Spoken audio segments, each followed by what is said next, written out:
Nah, seperti biasa, kedua teman kita yang sangat tampan ini akan membacakannya lagi. Jadi pertanyaannya itu, bagaimana sih melawan rasa iri hati itu supaya kita tidak terjebak dalam iri hati? Oke. Kalau tadi kan udah bahas nih, apa sih iri hati? Iri hati itu gimana sih? Kok bisa bahaya nggak sih? Nah ini gimana sih praktikalnya? Gimana sih Gimana supaya caranya ngelawan ya? iya supaya nggak terjerumus kan? terjerumus, Serem bener. banget ya tadi udah dijelasin kalau Bener. itu tuh bisa larinya kemana-mana gitu. Nah, Tapi gimana sebelum sih? kita yang jawab, coba Ya, kembali lagi dulu. gimana? Kira-kira menurut Seperti kalian tuh biasa. gimana? Kalau menurut gua, gimana apa tadi? Gimana caranya ngelawan iri hati? Kalau gua sendiri ya, gimana cara ngelawannya adalah ya tahu porsi aja. Gimana Tahu tuh porsi itu gimana? Tahu porsi. Porsi Porsi makan. makan. Medium, ya. Size small Maksudnya tahu gitu porsi kan. kalau ya gue dilahirin udah begini ya porsi gue udah segini-segini. Misalkan gue jago main bola, ya gue porsinya jago main bola, gue nggak jago gambar. Misalkan gue jago nyanyi, ya gue nggak jago nari, ya berarti ya emang gue nggak jago nari. Untuk gue bisa nari, ya gue harus melakukan hal lebih gitu. Jadi tahu porsi aja, tahu bagian kita tuh emang udah dikasih Tuhan segini, talentanya udah segini, ya syukurin apa yang ada. Gitu sih. Oke, berarti selain tahu porsi bersyukur juga ya berarti. Zak, Oke. gimana, Zak? Kalau menurut gue sama ya, kayak ya lawan kata iri hati kan bersyukur ya. Jadi ya segala sesuatu kalau kita mengirikan, kayak misalnya gue iri sama pencapaian orang nih, gue iri sama kondisi kehidupan seseorang nih, ya gue coba meng-rewind lagi bagaimana penyertaan Tuhan selama hidup gue gitu. Dan ketika gue meng-rewind itu ya pasti akan ada banyak kebaikan-kebaikan Tuhan yang akan membuat gue bersyukur gitu loh sebenarnya. Begitu sih. Mantap. Setuju banget sih gue. Setuju. Ini kayak kita udah nggak perlu jelasin lagi, udah jelas ya semuanya. Semua jawabannya udah pas gitu. Pas ya. Tapi mungkin teman-teman ada nggak, maksudnya dari teman-teman sendiri kayak apa sih, kalau dari teman-teman sendiri secara pribadi apa yang kalian lakuin gitu? Ya betul sekali. Maksudnya yang paling mudah kita lakukan dan nomor satu ya bersyukur gitu ya. Ya. Be grateful itu Ya, bersyukur yes. karena ya Tuhan sudah ciptain kita sempurna gitu ya, sangat amat sempurna gitu ya. Dan kita itu sudah dikasih talentanya masing-masing sama Tuhan. Kalau kita ingat perumpamaan Tuhan mengenai yang tentang itu loh, yang 1 talenta, Ya, dan yang kasih 2 talenta, Benar. 5 talenta. Ya even 1 talenta ya itu juga pemberian Tuhan dan itu Tuhan yang kasih loh 1 talenta itu. Maka itu ya semua orang punya talentanya masing-masing gitu. Semuanya grace dari Tuhan gitu. Benar-benar. Dan ini kayak ada perumpamaan, tau gak sih, pernah dengar sih perumpamaan kayak ini sih Diana, anak-anak kalangan teman-teman gue yang jurusannya ekonomi gitu ya, sering banget kayak gini, udahlah 1.000 doang, kasih lah 1.000 gitu, maksudnya jatuh nih 1.000, nggak mau diambil, udah nggak apa-apa lah 1.000 doang. Gitu. 1.000 doang. Gue sering bilang gini, lu kira 1.000 bukan duit juga. Lu mau beli rumah 5M, kurang 1.000 nggak kebeli. Jangan kira lu kurang 1.000, ya udahlah cincanya juga kurang 1.000. Jadi 4,999 4,999 nggak ada gunanya, tidak ada artinya tanpa 1.000 itu, karena lu nggak bisa beli juga gitu. Betul. Kayak gitu kan. Dan saat itu juga kayak kita harus ingat gitu loh, kayak kita tuh special, Hmm. you are special in your own way, karena udah kita diciptakan juga kan udah masing-masing berbeda gitu loh. Ya. Nggak ada kok yang diciptain sama, jadi apa yang perlu lu iriin sih, karena kita punya specialty masing-masing, ada kekurangan, ada kelebihan. Mungkin yang ditonjolin sama orang tuh yang kelebihannya doang, kita nggak tahu kekurangannya apa. Jadi kita itu spesial masing-masing, jadi stop comparing sama orang lain karena kita itu spesial. Betul. Dan satu hal yang gue realize ya, kadang-kadang bahkan orang yang lu iriin bisa jadi iri sama lu. Iya. Dia nggak ngomong kayak gitu ya. Saling iri sama lain Iya, gitu. dia nggak ngomong-ngomong aja, cuman kan siapa tahu kayak ternyata ada. Iya, gak kasar aja. Ya, atau kalau mau ngomong praktikalnya ya, ketika kita berusaha untuk tidak iri ya, tapi kita nggak sadar gitu, tiba-tiba kita iri, ya kita harus, misalnya kita nggak sadar kita itu membanding-bandingkan, jadi kita comparing diri kita sama orang lain, kita harus coba untuk stop gitu. Dan paling gampang kayak tadi yang Reza bilang, rewind apa yang sudah kita dapat, apa yang kita punya gitu, dan itu membantu sekali sih gitu. Kadang kan kita juga suka emosional dan lupa gitu kan, suka kebawa sendiri dan akhirnya kita lupa kalau ternyata dari dulu sampai sekarang tuh penyertaan Tuhan, apa yang Tuhan kasih tuh udah lebih dari cukup, banyak banget. Cuma aja kadang kan kita suka lupa gitu loh. Jadi ya memang kalau pikiran itu harus stop gitu, kita harus firm ya, harus stop Vincent, lalu pikir yang Tuhan sudah beri gitu. Dan ya kita harus belajar juga untuk love yourself gitu ya, love diri kita diri kita sendiri gitu ya. Karena ya intinya fokus sama yang kita punya ya. Dan which itu susah loh. Ya betul, Nah, susah gua secara sekali. pribadi juga Masih- buat gue masih susah belajar. banget untuk cari kekuatan gue. Apa kelebihan gue selain bacot? Ya kan? Gitu gue. Enggak, itu kata-kata gue. Cuma maksudnya kayak gue nggak tahu apa kelebihan gue. Kadang-kadang misalnya, ayo sebutkan 3 kelebihan kamu gitu. Gue mikir 5 menit nggak nemu, 10 Iya, menit nggak nemu. benar-benar. Minggu depan deh gue jawabnya. Iya, Gitu. benar-benar. Tapi minggu depan nggak tahu juga Iya, gitu. iya, iya. Tapi kalau disuruh kekurangan, iya ada malas, ya kan? Misalnya gitu, apa segala macam ada juga gitu. Dan menurut gue juga salah satunya adalah lu harus bisa terima gitu diri lu apa adanya. Ya, Yang which betul. mungkin lu nggak punya segalanya gitu loh. Ya. Ya mungkin lu bisa sebut bahwa lu tidak perfect. Nothing's perfect gitu. Kesempurnaan hanya milik Tuhan gitu kan. Tidak ada orang yang perfect. Tapi Tuhan bilang dalam Alkitab, Tuhan bilang ketika menciptakan manusia bahwa semua itu baik adanya. Ya. Jadi Tuhan menciptakan kita dengan baik. Masa lu Tuhan yang menciptain lu bilang lu baik, terus kita yang diciptakan bisa berani bilang kayak, aduh gua nih Kurang. sampah, atau misalnya gua nih Biasa tidak berarti. gimana ya?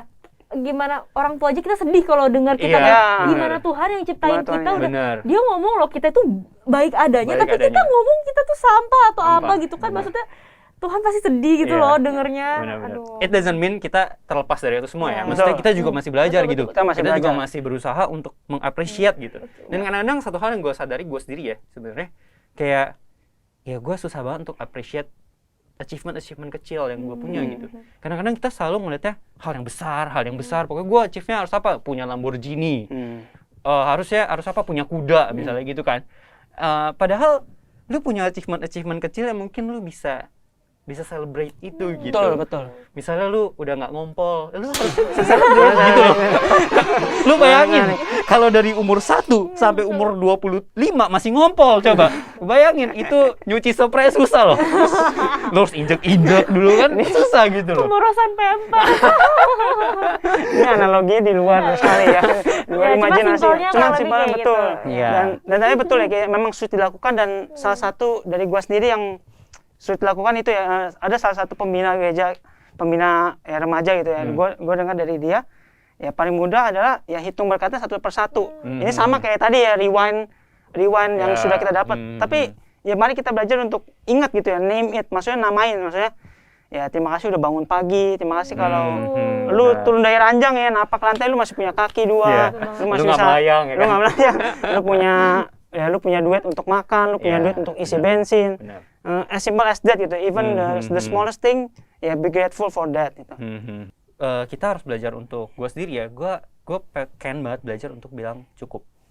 Maksudnya, tahu nggak, kita itu memang sih, gue mengerti bahwa kita manusia yang punya keserakahan itu loh. Kayak maksudnya, ini mau, itu mau gitu loh. Karena ini terjadi banget buat kita ya, anak muda yang Kristen gitu ya.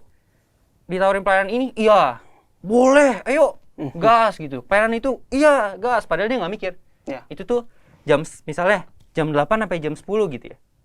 Pelayanan gitu. Nanti ada pelayanan lagi jam 11 sampai jam 3 gitu. Dia pelayanan gitu. Dan dia iya aja gitu. Dia nggak mikir, maksudnya dalam hidup ini yang kayak di episode selalu gitu ya. Kalau waktu itu kita ngomong sama pekerjaan itu adalah satu poin dalam hidup ini. Ini juga sama gitu loh.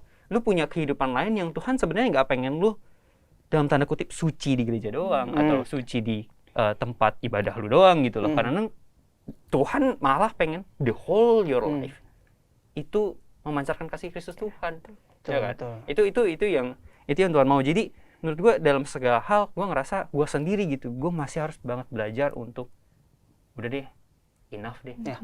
gitu loh. Setuju. Gitu. Jadi belajar untuk say udah deh gitu loh. Gitu. Dan yang terakhir yang paling penting adalah kita harus ingat lagi tujuan kita diciptakan. Kita bukan untuk menyenangkan orang, tapi kita menyenangkan pencipta kita. Not to satisfy people, kayak mau ngapain sih kita Yeah. menyenangkan orang, kita kayak pamer-pamer gitu, maksudnya apa sih untuk dilihat orang gitu loh. Tapi tujuan kita itu ya untuk satisfy God gitu loh ya. setuju, Itu aja setuju. sih yang kita perlu Benar, cari dan kita hidupi gitu. Benar. Oke, selain bersyukur ada poin apa lagi nih? Kira-kira? Ya, yang kedua adalah ya kita harus percaya sama Tuhan gitu ya, believe in God. Salah satu tadi artikel yang gue baca sama itu ya, John Piper, dia juga dia ini artikel membantu gue banget gitu ya. Kemarin gue baru baca dan ini sangat memberkati. Dia pakai analogi dari Mazmur 37. Jadi di situ dibeberin sekali maksudnya cara-cara gimana kita untuk bersyukur gitu ya.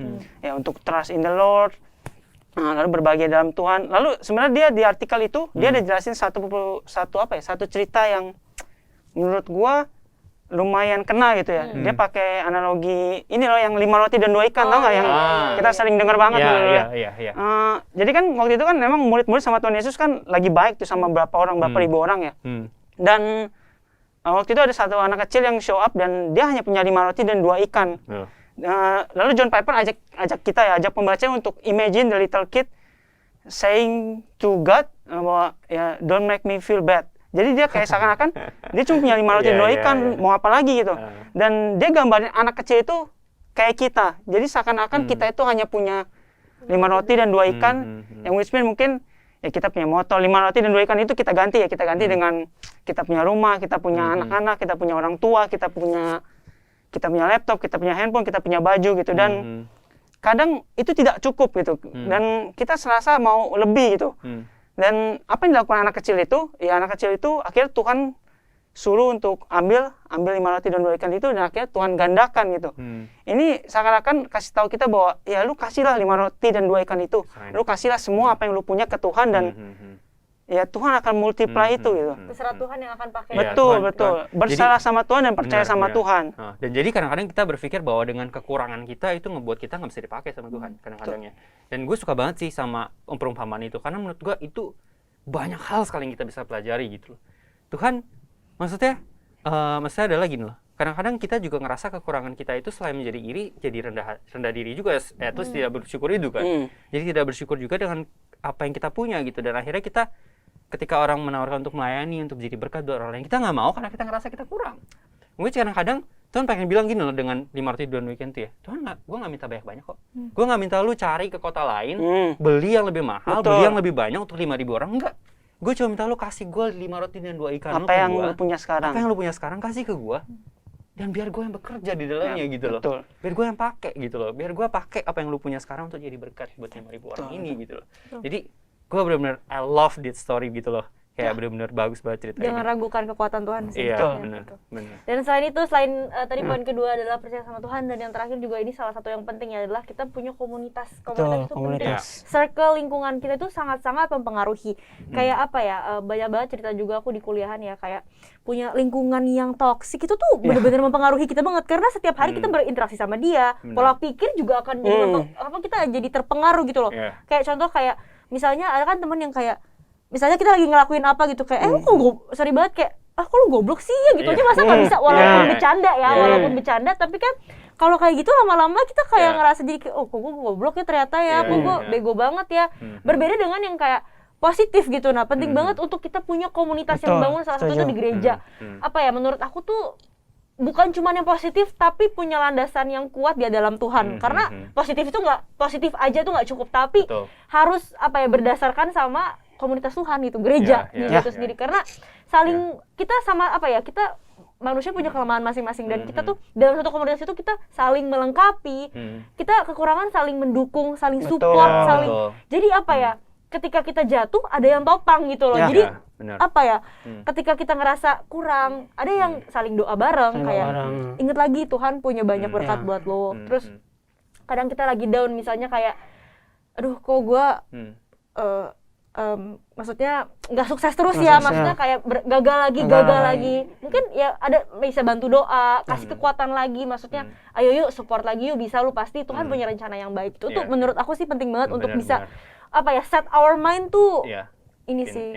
Iya, tapi satu hal begini teman-teman, bukan berarti bagi teman-teman maksudnya berarti gue cuma boleh berteman sama orang gereja ya. No ya teman-teman, maksudnya adalah ya oke, memang kita perlu banget berkomunitas di gereja, itu betul banget. As orang percaya gitu, as believer kita perlu gitu, kita perlu. Dan bahkan soal bergereja atau berkomunitas itu bukan omongan belaka, itu adalah sebuah perintah Tuhan gitu loh. Kayak Tuhan mau kita untuk bersekutu gitu loh, dan Tuhan maunya kita punya suatu komunitas. Tapi di luar sana teman-teman juga perlu berkomunitas. Yang which ya teman-teman juga perlu komunitas di luar sana yang suportif teman-teman juga, yang mungkin di luar sana mungkin ada orang Kristen juga yang bisa sama-sama saling support kan gitu loh, maksudnya komunitas di kampus misalnya ada komunitas Kristen atau apapun, boleh teman-teman masuk ke situ, dan mungkin teman-teman bisa jadi salah satu orang yang menjadi vibes positif, post vibes. Maksudnya dipakai Tuhan untuk menjadi sesuatu hal yang positif. Gitu. Nah, teman-teman sekali lagi gue pengen ingetin bahwa ini diskusi ya teman-teman. Jadi bagi teman-teman yang ngerasa bahwa obrolan kita hari ini sangat memberkati teman-teman dan teman-teman gue ngerasa perlu banget nih teman-teman gue untuk denger ini, gue teman-teman share ke teman-teman sekalian gitu ya, suruh mereka tonton dan suruh mereka dengerin. Dan bagi teman-teman ngerasa bagian ini kayaknya buruk deh untuk diambil, nggak apa-apa teman-teman, jangan diambil. Dan kita sekali lagi menyarankan teman-teman untuk sama-sama belajar lagi. Ya sama-sama belajar lagi, baca lagi Alkitabnya, kita doa juga lagi sama Tuhan, kita juga belajar, kita juga sama-sama belajar. Nah tapi untuk belajar itu lebih lanjut supaya bisa lebih terarah gimana Dis? Ya, to wrap it up gitu ya. Gue pernah dengar salah satu khotbah dari pendeta Bu Rahmiati. Dia ngomong gini, kenal Tuhan, kenal diri jadi tahu diri. Jadi maksudnya ya kenal Tuhan as a good father yang which is dia nggak mungkin salah. Jadi apa yang kita lakukan tadi yang sudah kita ngomong, be grateful, sama percaya sama Tuhan, percaya sama bimbingan Tuhan. Lalu kita kenal diri, yaitu termasuk dengan love yourself. Ya, kita harus cari kelebihan kita harus lihat bahwa ya jangan lihat weaknesses kita, tapi kita lihat kelebihan kita. Lalu tahu diri. Jadi ketika kita sudah kenal Tuhan, kita kenal diri kita sendiri, kita jadi tahu diri. Tadi yang Felix sudah ngomong juga ya, tahu porsi gitu ya. Dan tahu porsi. Itu yang membuat kita jadi ya lebih bersyukur dan belajar gitu ya, bukan langsung nggak jadi iri hati, tapi belajar untuk mengendalikan gitu ya, mengendalikan keinginan kita, mengendalikan diri kita sendiri. Nah, bagi teman-teman mungkin yang masih belum punya komunitas, teman-teman bisa banget untuk join bersama kita ya, teman-teman. Ya, di persekutuan kita, jadi di Korem, ada namanya Korem Komisi Remaja gitu ya, teman-teman bisa lihat di YouTube JKM Mangga Besar juga. Ada juga komunitas pemuda namanya KP, Komisi Pemuda. Biasanya ibadahnya dilakukan di setiap minggu pertama gitu, jadi 1 bulan sekali. Di minggu pertama, teman-teman mungkin bingung gitu ya, teman-teman boleh langsung follow Instagramnya di @youthmabes, atau kalau tadi Korem di @koremabes gitu ya.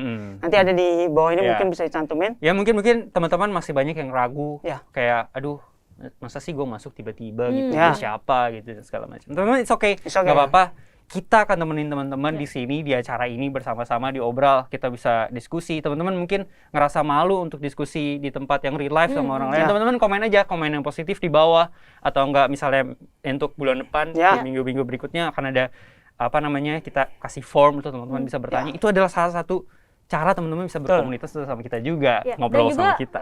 Kalau misalnya yang nonton nih, misalnya kalian udah punya komunitas tersendiri gitu loh, maksudnya ya kalian kamu bisa untuk berkembang di komunitas kalian sendiri. Tapi kalau untuk yang belum, kita terbuka banget ya. Kita bisa welcome banget teman-teman untuk gabung sama-sama kita. Tapi kalau teman-teman udah ada komunitas sendiri, make it at home gitu. Cari rumah teman-teman, karena perlu banget kita punya rumah di satu rumah yang sama supaya bersama-sama Tuhan pastinya di rumah itu, kepala keluarganya itu Tuhan, dan kita perlu banget untuk tetap di sana. Oke. So, begitu aja teman-teman obrolan kita hari ini. Semoga obrolan hari ini kita bisa menjadi berkat buat teman-teman. Kalau teman-teman ngerasa ini bisa menjadi berkat buat banyak orang, share ini ke teman-teman yang teman-teman ada di lingkungan teman-teman, kasih tahu mereka semua untuk nonton sama-sama supaya kita bisa sama-sama belajar. Semakin ramai kita, maka kita bisa makin belajar banyak. Thank you teman-teman sudah nonton hari ini. God bless you all. See you in the next episode. Obral. Bye.